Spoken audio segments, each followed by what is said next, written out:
Je vais commencer par une question de prime abord assez simple. Vous aurez sans doute une réponse un petit peu différente de la mienne, et c'est pas un problème. La question est la suivante.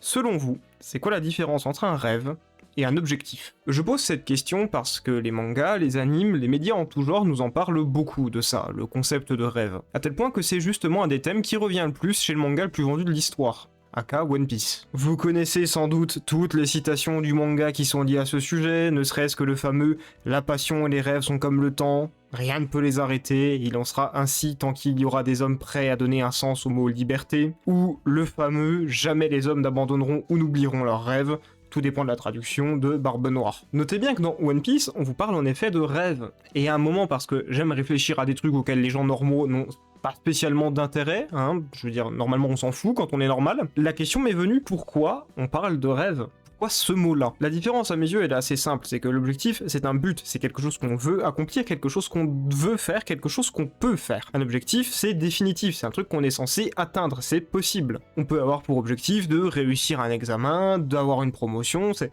des trucs qui sont dans le concret. De rêve ça a un truc en plus, un truc très simple.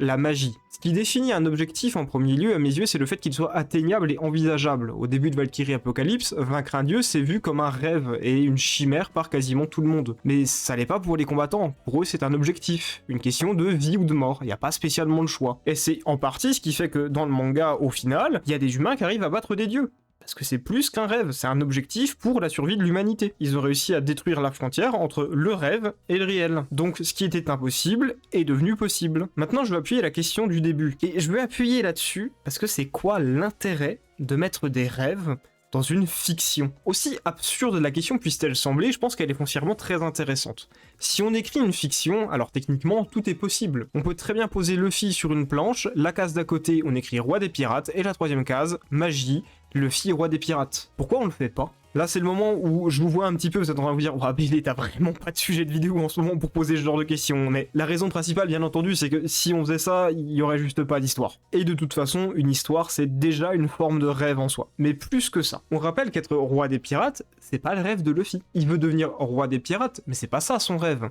On sait même pas encore ce que c'est son rêve. Roi des pirates, c'est un objectif qui a l'air de lui permettre d'atteindre ce rêve. Et c'est quoi la réaction de l'équipage quand il apprend le vrai rêve de Luffy? Choc, joie, colère, mais la plupart ils viennent d'une réflexion très simple. C'est impossible. Et je pense en toute sincérité que c'est peut-être ça le truc le plus intéressant et important quant au fait d'introduire des rêves dans la fiction. On est dans un monde où manger un fruit un peu bizarre qui est dégueulasse, ça peut te permettre de devenir élastique et ça t'empêche de nager. Par contre, il y a certaines choses, si tu les balances, on va te regarder, on va te faire... C'est impossible. Tout comme on va te dire, battre ce mec, c'est impossible. Posez-vous bien la question à quel moment un personnage a un objectif et à quel moment il a un rêve. Les deux sont toujours très distincts. Vous voulez d'autres exemples? Naruto, il vous dit qu'il veut devenir Hokage, mais Hokage, c'est pas son rêve. Mais vous allez dire, si, Hokage, c'est son rêve. Non, c'est pas la place d'Hokage que Naruto convoite le plus. Ce que Naruto veut le plus, c'est le respect des gens.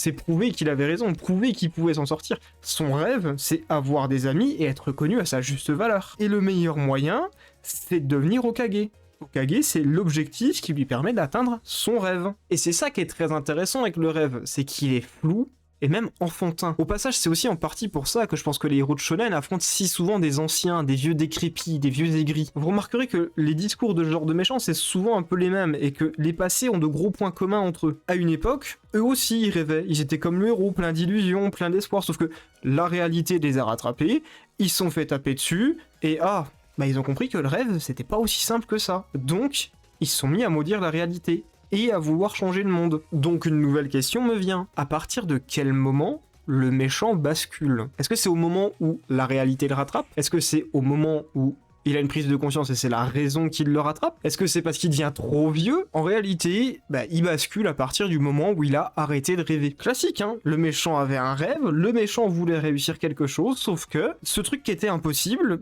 était bel et bien impossible. En tout cas pour lui. Le méchant dans une histoire, c'est jamais qu'un Icare qui a vu la cire fondre, les ailes ont cramé, mais le problème c'est que lui, contrairement à Icare, il a survécu. Et donc ce personnage, il va maudire le monde qui l'entoure. Le soleil qui a fait fondre la cire, il troque ses rêves pour des objectifs concrets. Il est plus question de rêver d'un monde meilleur, il est plus question qu'un idéal fou et naïf améliore les choses. Maintenant, il est froid et calculateur, le monde doit changer, parce que ce monde empêche de rêver. Et rêver, ça change rien. Le monde, il est trop cruel pour des illusions enfantines. Ça, c'est quand il s'agit du méchant. Je sais, la vidéo, elle est un peu décousue, je suis désolé, mais un peu plus tôt, on parlait de l'importance de mettre des rêves dans la fiction. Et j'aimerais y revenir un petit peu. À quoi ça sert de faire rêver un personnage dans un monde de fiction où tout ou presque est possible? À vous montrer que justement, tout n'est pas possible. C'est paradoxal, mais pour qu'une histoire permette bon nombre de possibilités, elle se doit d'avoir des interdits. Sinon, elle s'écroule d'elle-même. Si on ne mettait pas de règles dans un récit, on se retrouverait avec le cas que j'ai dit un peu plus tôt avec Luffy qui devient roi des pirates en 3 cases. Mais plus encore, vous allez détruire le contrat entre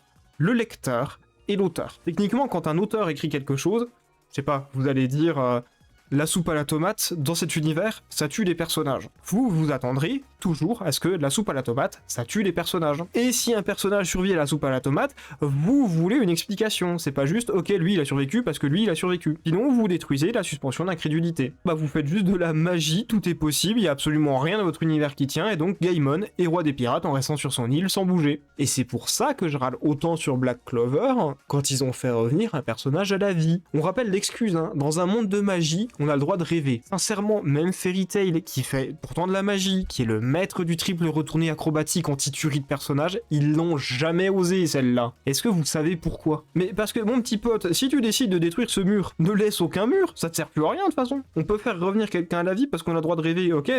Asta, il rêve de devenir empereur mage, il le devient en quoi? 2 chapitres alors? Bah c'est possible, on a le droit de rêver. Et ouais, c'est un peu ça l'importance centrale du rêve dans un récit à mes yeux. Le fait de mettre quelque chose d'impossible en tête d'un personnage qui fera tout pour le rendre possible. Ça permet plusieurs choses. La première, c'est de montrer que rien n'est donné et rien n'est gratuit. Ok, des coups, tu veux devenir symbole de la paix comme All Might, mais t'as pas d'alter. Bon, on est sympa, t'as le bon profil, on t'en file un.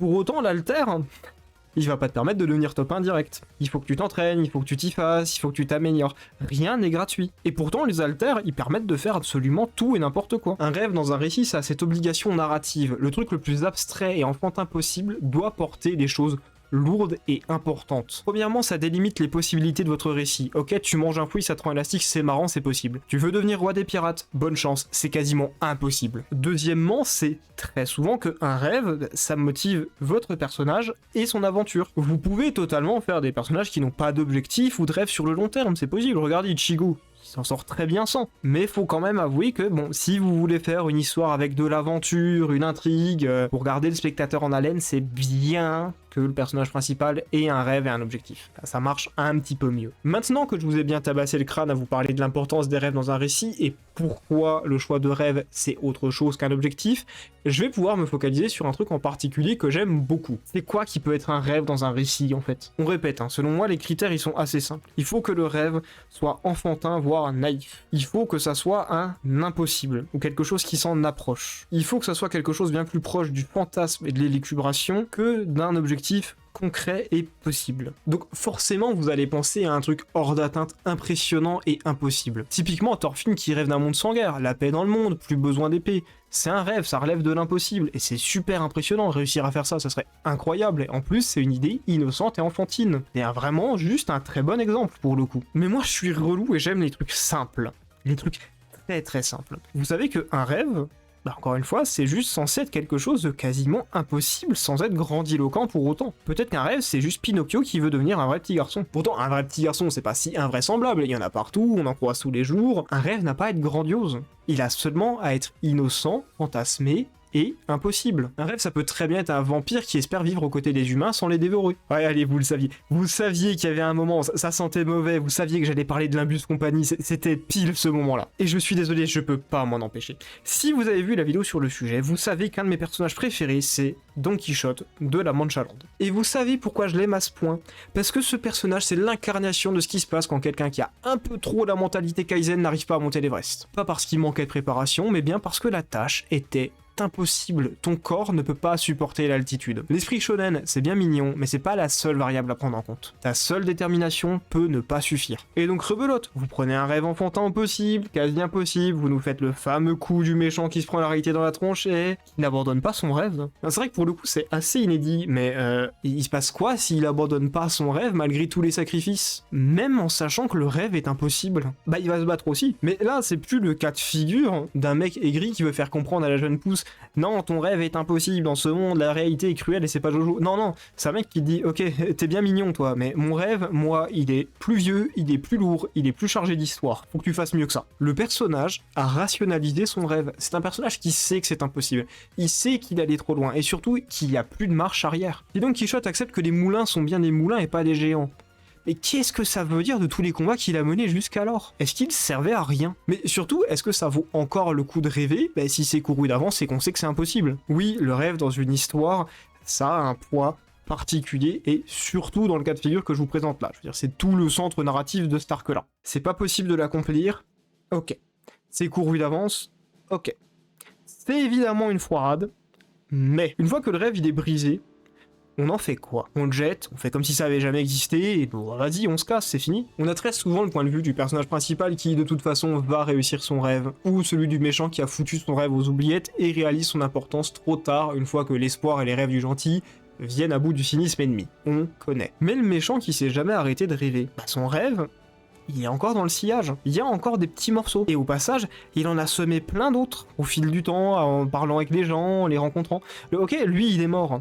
Il peut plus rêver, mais il y a un truc quand même à garder en tête. On peut pas négliger quelque chose. Ce petit quelque chose, bah, c'est que sur le chemin, sa vision des choses, son rêve, ce qu'il a éparpillé, ce qu'il a incarné, ça a amené d'autres personnes à rêver elles aussi. C'est peut-être pas le même rêve, c'est peut-être pas de la même manière, mais même s'il était impossible, le rêve n'était pas inutile. Ok, le rêveur est parti, mais le rêve en lui-même, il est toujours là. Ça se transmet un rêve. Donc il y a d'autres qui vont le reprendre. Et à terme, ils seront tellement à le partager que le rêve deviendra réalité. C'était Béléus, et je vous dis salut à tous.